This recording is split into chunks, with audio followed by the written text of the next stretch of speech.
Imagine having the life of your dreams. Not temporary cash and glory, but happiness and inner peace. Explore new ways to be a creator and take your own journey into greatness. Is it possible? What does it take to make that happen? It takes the person known for extreme results. He's called the cage breaker and the ultimate catalyst. Coming back from the brink of death and now crushing it for himself and his clients, this is Your Ultimate Life Podcast with Kellen Flukiger. Hello and welcome to today's episode of Your Ultimate Life, the podcast dedicated to helping you doing everything I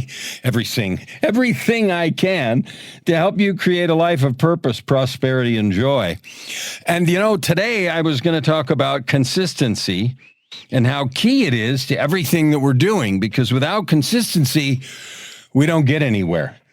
I was having a coaching conversation this morning with a client, and it was evident from the frustration in the client's description of their situation and progress that they wanted something to happen much faster than it was.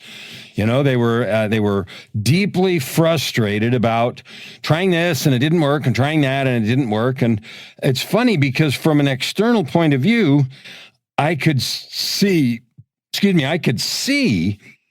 that consistency was the issue. And it'd be like me, going to the gym and then wondering how come I can't up my weight 50 pounds in a day or two.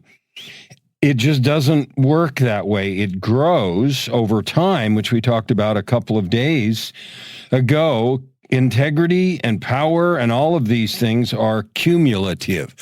So let's dig in and see where this goes. Consistency is key to creating both the pillar of integrity and ultimately owning the power you want to create your ultimate life. Sometimes when we talk about this, it might feel like this construction project is like a custom-built home, and it's big, and you got a lot of work to do, and so it's way out there in the future. I want to take regular opportunity to remind you that living your ultimate life is something you can do today. You don't need to wait, not even 1 minute. An ultimate life of purpose, prosperity, and joy can be had today, right now, this day that you're listening to this. How can I make such an audacious claim? Well, I'll tell you how. I didn't used to understand this, and I certainly didn't used to live this way. This is a discovery I have made, and so I'm sharing it with you. Here is the key. A life of purpose can be had immediately. Choosing a purpose that aligns with your values. We've talked a lot of times about what you stand for. Who are you? If you got to describe how you want people to language your beingness, what would you say? Boy, that sounded complicated. If somebody was going to say, oh yeah, she's the gal that, or he's the guy that, what do you want them to say? The guy that's always a crook? The gal that's sneaky and stabs you in the back? No, you don't want them to say that. Okay, she's the gal that's always empathetic and kind. He's the guy that's always there to help. He's always available to help someone. Like, I don't know what your words are, but those words are important because they define our beingness. Now, if you don't take time to think about those words every single day, not just once in a while, then you're in the wild majority of people, so you're not alone. Most people rarely think about that. How do I want people to think of me? I don't mean in a pretend way, I want them to think I'm cool, or I've got a lot of money, or I'm a big dog. You see all that kind of nonsense on social media, where in the worst cases, people rent a mansion or an expensive car and then take pictures by it to try to impress someone and pretend that they have a lot of money. And all that really means is they are insecure, their business is not really working, and they're using fakery to convince someone that there's more there than there is so that they'll buy it. So maybe through the fakery, they can make more sales and then actually own the car. Well, we all know that happens. I don't know what percentage of people live like that.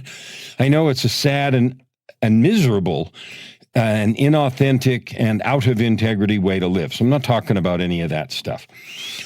What do you want people to say about you? More importantly, what do you want to be true? Because a lot of times what I used to do is I would, people would say all kinds of stuff that was good about me. Wow, I was so right and so good in the executive business I was in, such a good leader, and so right about all these technical things that he's doing. And wow, I had one executive said, that I was right 98% of the time when I made a even intuitive decision, and I was blessed that way. That felt good for a moment. But when you don't live in integrity, and I wasn't at that time, I was still stuck in depression, and I had stuff going on behind the scenes that wasn't good, my depression, and during some of the time, addictions and just different things. I felt like this. I thought, well, yeah, right. But if they only knew, whatever it is. So if you have a bunch of what they only knews in your life, if they really knew I was X, if I acted this way, talked this way, had this habit or whatever, those are the things to work on. Because living a split life is a life out of integrity, obviously, and it is a life with no power. You don't carry the personal aura of power when you're out of integrity. Oh, me, I had plenty of power in my business decisions. I would make decisions and I would enforce them and things happened. But internally, there was no power. There was no truth in my character and my beingness. And I certainly couldn't look in the mirror and respect and honor and love the person that I saw there. That was off the table. So that's what we're talking about when I say you can have an ultimate life today. Purpose is, you can start with a purpose of getting in integrity, of being the person you act like you are, or people think you are. There's one purpose. Another purpose is I'm here to serve my fellow men and women. I'm here to serve the children that I have or the friends of the family. I'm here to serve my clients. And I don't mean, so they pay me so I can have a lot of money. I'm here to actually serve and make their lives better and easier, more powerful. I'm here to love those that need love. You could choose to be that today. And some people say, well, if I just had all the money, then I wouldn't have these worries. Like what? How much money has worry ever made you? Really? Like, okay, I'm going to worry. And if I worry more, ding, ding, ding, ding, there goes the cash register, cha-ching. I don't think so. Worry brings no cash. It does wreck your creativity and productivity, and it brings no cash.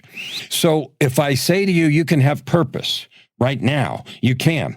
A purpose is a choice that you make about what you're doing, about who you are, and about whether or not your behavior is in integrity with your stated purpose or beingness. So that's only a question only you can answer in your heart. And I challenge you right now to answer it honestly and really and truly. And if you don't like the answer, fix it.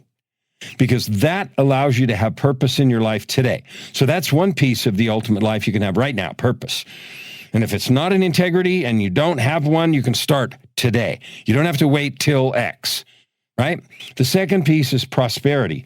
Prosperity means an abundance of stuff, right? And when people say prosperity, they usually think of money. Well, I don't have enough money, so I can't be happy. Nonsense. You can be happy today with the money you have.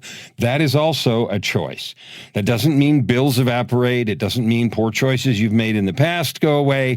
It doesn't mean the economy or the economic damage that's been done by COVID or other circumstances goes away. You have those situations. You can be happy facing them, or you can be miserable facing them. You can be optimistic, or you can assume doom and gloom.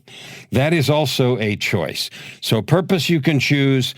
Prosperity you can choose. Are you alive? Are you breathing? Is there action you can take today to move forward even a little bit? You can choose to be happy. And if you think that is all garbage and hype and nonsense, then you're allowed to think that. And the only thing that I feel is I feel sad, because that means you're depriving yourself of joy you could have today while you live your life. Purpose, prosperity, and joy. And joy, of course, is a choice. So you can have your ultimate life, purpose, prosperity, and joy right now. Now, how does that play into Today, consistency is key in building the pillar of integrity. Well, let's just get into the most important principle here, and that's this. The way you do one thing is the way you do everything. Now, some people pretend, well, no, I'm this way at work, and I'm this way at home, and I'm here, and I'm there. That's garbage. If you wear a mask and act one way here and one way there, you're automatically out of integrity. Which one is the real you? Which one is the one that, with no pretense and no situational parameters, I see? Will the real Jane or John please stand up? Like, who are you really? The way you do one thing is the way you do everything. And if you're a fake because you put on a mask here and a mask over there, then you're like I used to be, because I used to do that to perfection. What happened is I realized one day I had no feelings. I didn't feel anything. I knew that I knew how to behave appropriately, and I got really good at it. So not just behave appropriately, but powerfully appropriately in every situation. And that made me think, ooh, I'm cool. And all it was I had everybody fooled, or it seemed that way. Everybody reacted appropriately. Everything worked. And so I was fooling them and myself, and they were being fooled or not, and acting like they were being fooled. I don't even know. None of it matters. What matters is I was out of integrity. I didn't live in touch with expressing, understanding, and creating from my own true divinity in place. So consistency is key for peace, it is key for prosperity, and it is massively key for having joy in your life. There was a painting I saw. It was actually a watercolor or pencil drawing or something, colored pencil, on the wall of a friend of mine in their office, and it said, "Be who you is, IZ," and it was a picture of a grizzled old cowboy. And the saying was, be who you is, because if you be who you ain't, then you ain't who you is. Now, I love that. I love it. I love it. And that is just bang on. Be who you is. Because if you be who you ain't, then you ain't who you is. It needs no further explanation. But what it needs is some deep examination. How much are you living like that picture? How much are you living in some phoniness in this area or that area of your life, with yourself, with your mate, with your kids, with your business partner, with your own story about yourself and your capability? Like, how much fraudulent behavior are you engaged in? I'm not talking about fraudulent behavior that's going to get you in trouble with the IRS. I'm talking about fraudulent behavior that gets you in trouble with yourself, with your God, with the true divine nature that you have and that you are. Now, I've been sort of a bit grumpy and, straight in the face here, but I want to tell you this. I don't care if the answer is 100% fraudulent, 100% this, that, and the other. I used to be there. I told you, I had no feelings at all. I didn't even know what feelings were. When the lights went out and everybody went home, everybody was somewhere, I didn't feel anything. I was alone and completely empty. And that emptiness drove me to pain, and that pain drove me to all the addictions and problems. So I know what that feels like. I don't know your life, but I know what it feels like to be empty and feel nothing. So there is a solution. And here is the good news. No matter where you've been, no matter how empty or inconsistent your integrity is now, even if you have no principles that you believe in or espouse, that can all change today in the 1 minute following the end of this podcast. You can take paper or your smartphone, pull it out, and make some declarations about who you are. Now, we all know everything doesn't change all at once, and I'm not pretending it does, but you can still declare outrageously. If you declare, well, I'm going to be a tiny bit better, you may do that, but that doesn't have deep, motivating satisfaction. Here's a different way. Declare greatly, then fail greatly, and carry a blanket of forgiveness. Then recommit to the ideal. Do not settle for half-baked. Don't tell yourself stories. Well, that could be for somebody, but not me. I used to do those. I used to say, well, I know that righteous, good, helpful, obedient, whatever the words are you want to use in integrity behavior, that's good for somebody, and I'm sure somebody can do it, but not me. I can't. I'm not. Fill in the blank. Well, it's not true. It was a story. I told myself, I lived in it. It was miserable. That drove to more pain, and the cycles repeated. So consistency is key. Consistency in declaration, what you declare yourself to be. Consistency in aspiration, who you want to be. And then consistency in forgiving yourself when you fail, getting back up, and recommitting. If you want to build the pillar of integrity, have consistency across all areas of your life, and have the pillar of integrity hold up your palace of personal power, this is the way to do it. Declare greatly, fail greatly if you need to, carry a blanket of forgiveness, recommit, and keep moving. And you can start that right now and create your ultimate life. Open your heart and this time around. Thank you for listening to today's episode. We hope that you take it deeply into your heart and decide for yourself how you can create anything you desire. If you like what you heard, please subscribe to this podcast and share it with your friends. As always, we'd love to hear your feedback and topic suggestions. Until tomorrow, this is Your Ultimate Life with host Kellen Flukiger. Stand with your heart in the sky and your feet on